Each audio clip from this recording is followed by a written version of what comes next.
This is the Wynning with Robbye podcast, a space created to inspire, uplift, and motivate individuals to pursue the types of relationships that bring fulfillment with God, self, others, finances, love, family, and friends.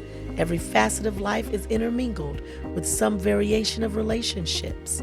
The key is to have healthy relationships and remove the toxicity, thereby enabling you to live that abundant life.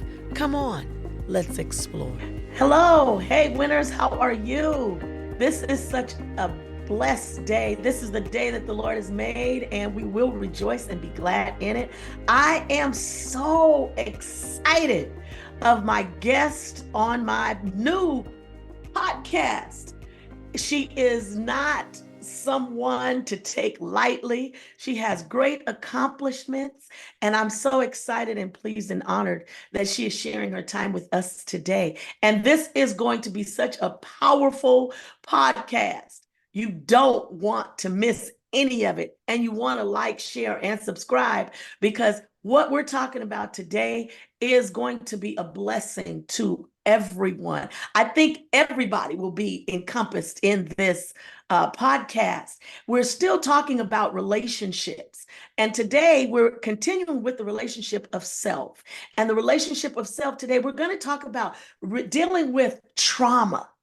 A lot of us have been through some traumatic situations, and we don't even understand the cause and the effect of the different traumas that have really navigated, narrated, and promoted our lives or demoted our lives to areas that we want to be in. But let me introduce this beautiful lady. Her name is Dr.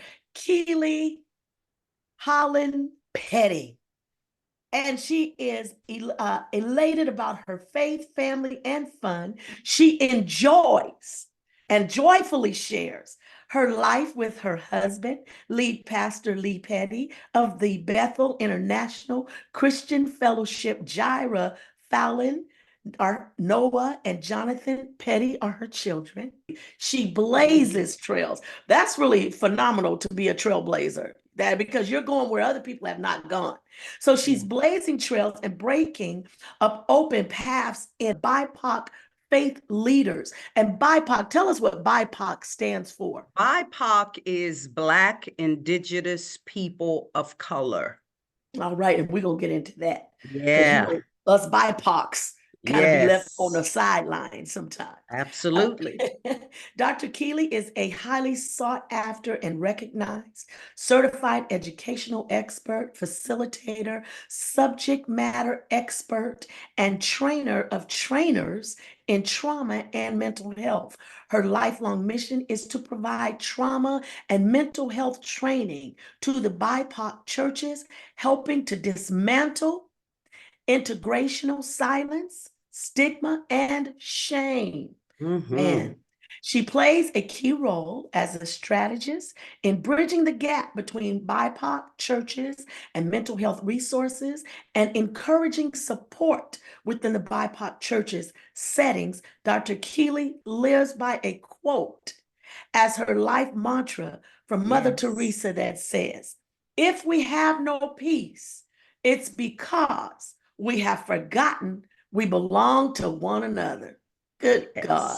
Yes. Dr. Keely has been awarded numerous awards for her transformative work for the San Antonio Business Journal Women's Leadership, C-Suite and Unsung Hero, Spirit of Giving Award, the Women's Chamber of Commerce, Top Ladies of Distinction Community Service, Public Relations Society of America, L'Oreal, is that it? L'Oreal. L'Oreal, Lord Jesus. Yeah. We might need L'Oreal sometime. L'Oreal Women of Worth nominee, the San Antonio Who's Who Women of Distinction Award. She has served as a commissioner on the Mayor's Status of Women and the Dr. Martin Luther King Commission as a chair, Texas Black Women HIV/AIDS initiatives, and has received honors from the Governor Greg Abbott for her prolific community impact and serves as a fellow with Compassion USA. She is certified mental health first aid instructor and master class or master life coach, cognitive behavior therapist, substance abuse prevention training specialist, temperament specialist, emotional health facilitator, certified recovery coach, epigenics coach, psychological first aid, crisis prevention, intervention, verbal de-escalation, living well, assist and safe talk training, trainers rather, positive intelligence, certified coach, seeking safety, PTSD and substance abuse certification, ACE interface trainer of trainers, pathways to promise championship modeling trainer of trainers, spiritual first aid instructor, and certified personal counselor.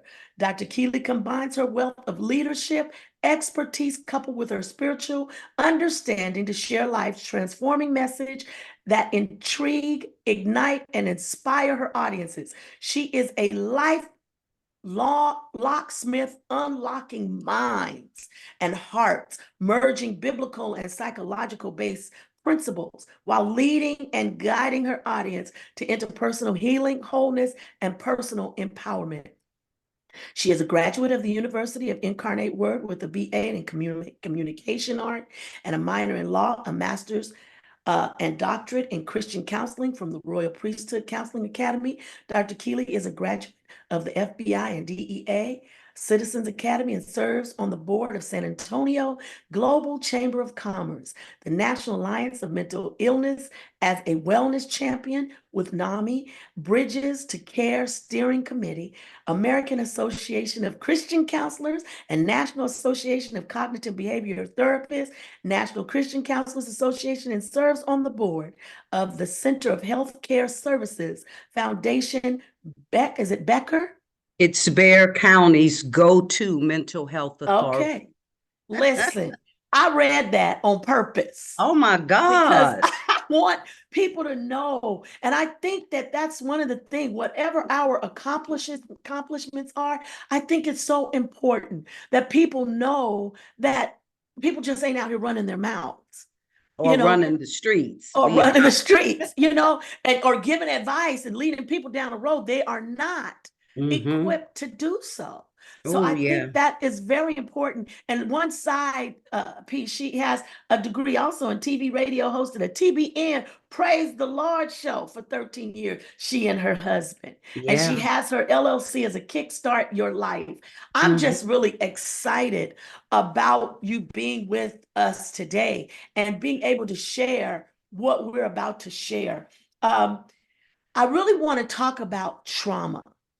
And different people, we talked a little bit in our pre-talking.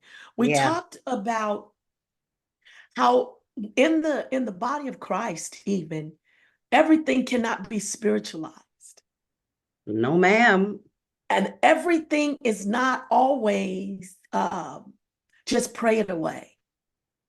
Your prayer works but we don't want to at all diminish that. But there are sometimes you need some help. I just want you to just dive in. And you talked about the matters of the mind and positive. Listen, just talk. And then I'll say, but what is trauma? And how do people deal with trauma from the aspect of childhood? You talked about the ACEs. So I'm going to let you just go on and share with us your expertise or where you're at. I first of all want to say it is a pleasure to be here with you and your audience.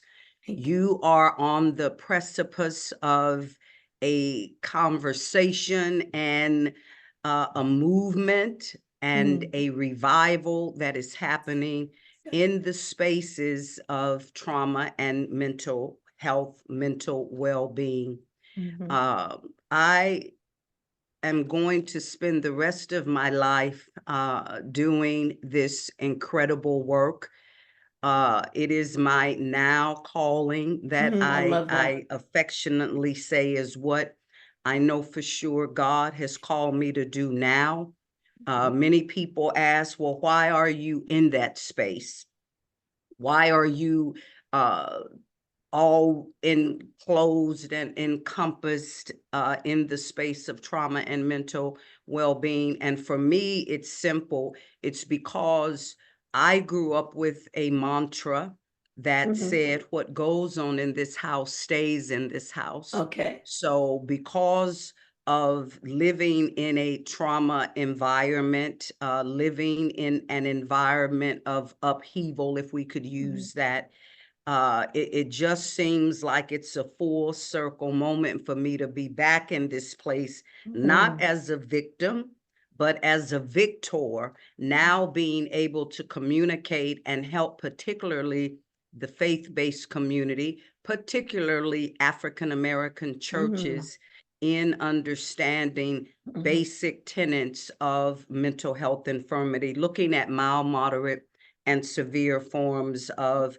mental health. You cannot talk about mental health without the trauma component. The two go hand in hand. So to get back to your question, what is trauma? Yes. What is it? We hear about it, but what is the definition? And it really is a deeply distressing or disturbing experience, physically, emotionally, or mentally. It can be physical in the sense that one has experienced unnecessary beatings. No beating is necessary.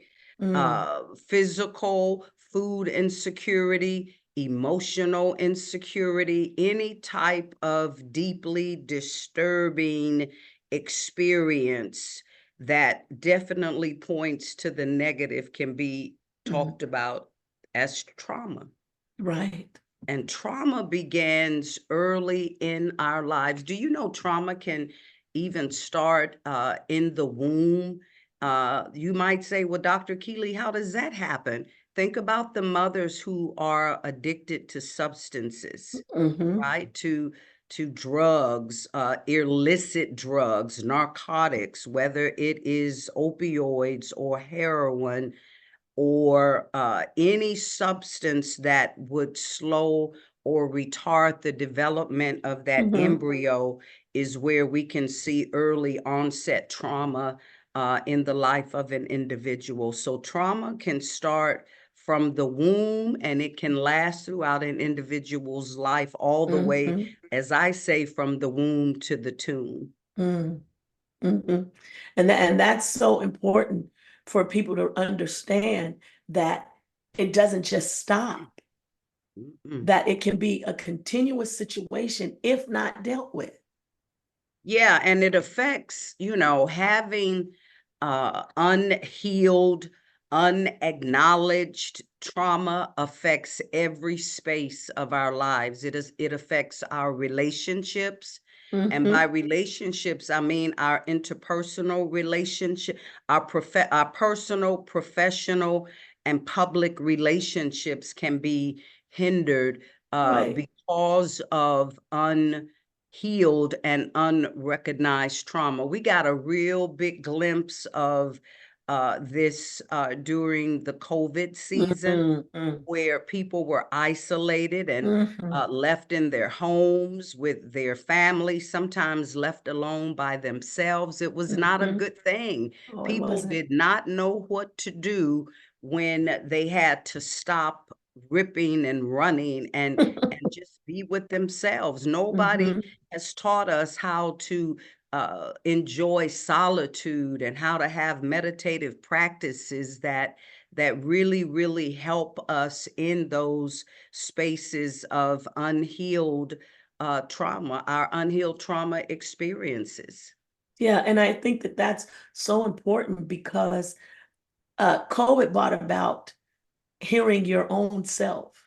Oh, yeah. Your voice became real loud. You had time to reflect on a whole lot of stuff that was cause and effect. And then because you work and people are at work all day, you spend, more sleeping time and maybe eating, sleeping, and watching TV. But now you are in the same space with either the person that's causing the trauma or Right. your mental thoughts of your own trauma, of Mm-hmm. different things that they've gone through. And I want you to talk about the oh my goodness, talk about the ACEs. Oh yeah. I was going to go there because Yeah.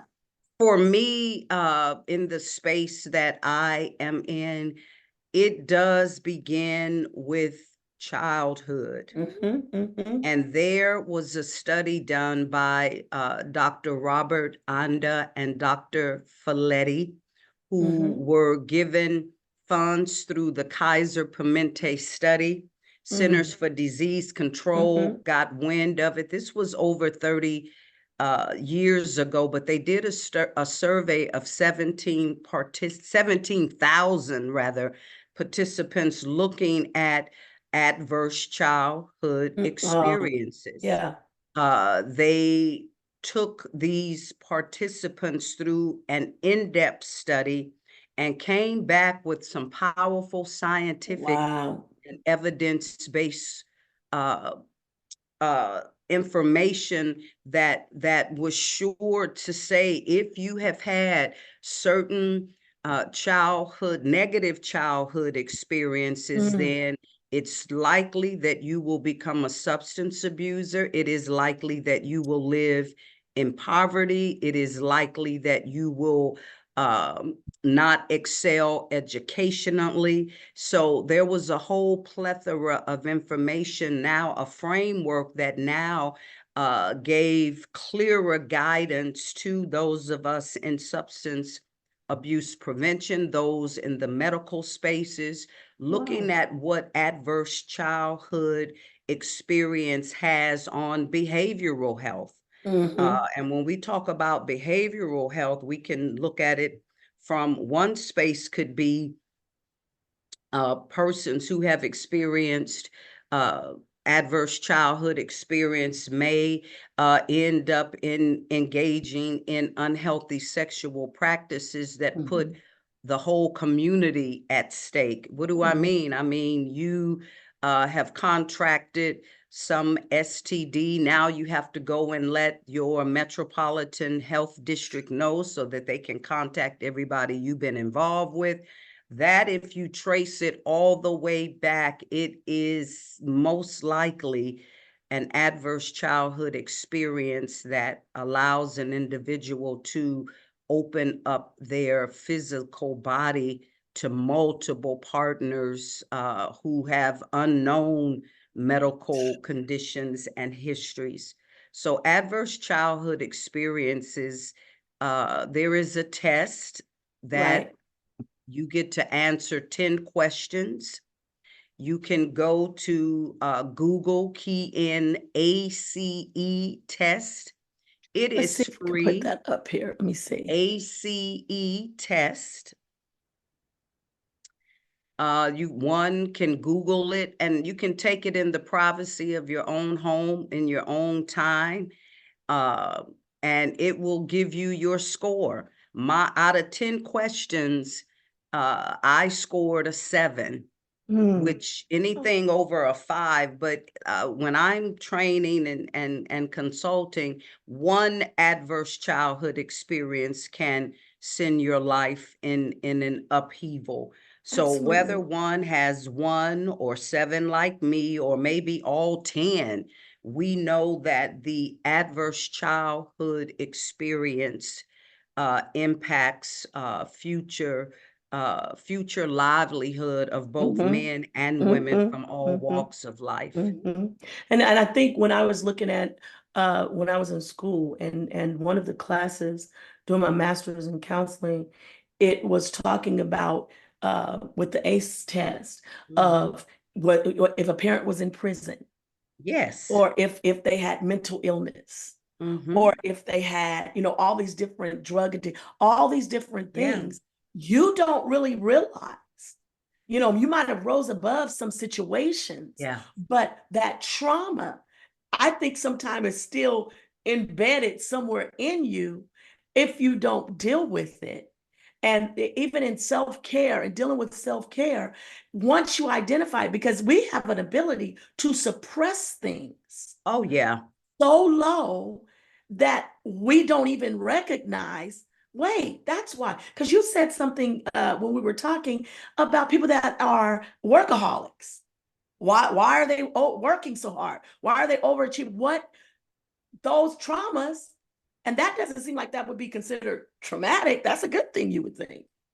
Well, yeah, as we grow up, for instance, there are some patterns that we as individuals operate out of, and I'm sure you've heard of fight, flight, freeze, or fawn. Yes. Fawn is where you give in. When trauma show up, you just say, oh, I'm gonna give in. I'm gonna give in to it. A fighter says, no, I'm gonna fight this. I'm not, no, you getting ready to get hit. I'm a flighter, Right. which means Okay. when trauma breaks out, when my parents were fighting when we were growing up, I would take off. I would literally run next door to a older woman in our neighborhood who was a trusted guide. You know, we had big mamas in the neighborhood back then. And I would go and say, Miss Sappenter, they're fighting again. They're fighting again. And she would come over and deal with them and help them. But what it put inside of me was a workaholic space. I'm always, I used to have to always be revved up, and I didn't know until I took the ACE test, until I submitted to my own therapeutic healing, that was actually a saboteur in my life. Being hypervigilant, being a workaholic, there's no glory in that, because even God rested, right? So we try to do more than he does. We say, no, I can outdo that. And it really takes a toll on our physical health as well as our emotional health. Yeah. So let's talk a little bit further about that, about saboteurs and self-inflicted trauma. One of the things that I am so excited to be doing, I host the Matters of the Mind, a bi-weekly community, virtual community program that is hosted on social media platforms such as Facebook and Zoom. And this year, our quarterly conversation has been around positive intelligence, looking at our 10 saboteurs. I have so much pulled up here, but I want to tell you what those 10 saboteurs are. But let me back up, because we were talking about trauma, being trauma, and what is trauma. My life's passion is to unearth trauma-informed care. So there are 5 trauma-informed principles that your audience really needs to be aware of. And I just want to share those very quickly if I can. Please. Because as we talk about trauma, you want to have clarity on what are those places trauma, the guiding principles rather of trauma-informed care. So this is for anybody who's going to go to counseling and begin to unearth their trauma. You will definitely know that the guiding principles of trauma-informed care are safety, making sure first that that individual is safe, making sure that they understand that they have a choice if they want to receive the counseling or the care. Then there is collaboration, where I am not the do-all, end-all, be-all. I know how to pass the baton. I know how to connect individuals and even children to organizations that can help them in the time of trauma experiences. And then there's trustworthiness. Can I trust you? Yeah. Are our churches trauma informed? Now that's Because you a can walk mouthful. into a church and somebody comes and hug you, but what if I got molested through a hug and you don't know that? So Absolutely. there's a whole lot of training that helps you engage with people Yes. without threatening their space, because your Yes. hug could be trauma to them. Your Right. cologne or perfume could be trauma. Yeah. Your look could be trauma to somebody. Mm-hmm. If you look like the person that harmed me early, Yeah.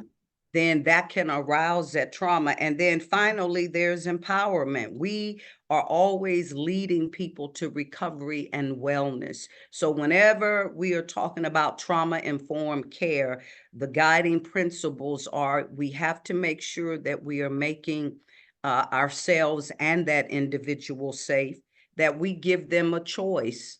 Do you want the help or don't you want the help? And then always having collaborative partners. What we're doing today is considered collaborative, right? And then being a trustworthy individual, keeping your word, doing what you say you are going to do. And then finally, being able to watch individuals move to recovery and wellness so that they can heal. That to me is so important, the moving them to recovery, to heal.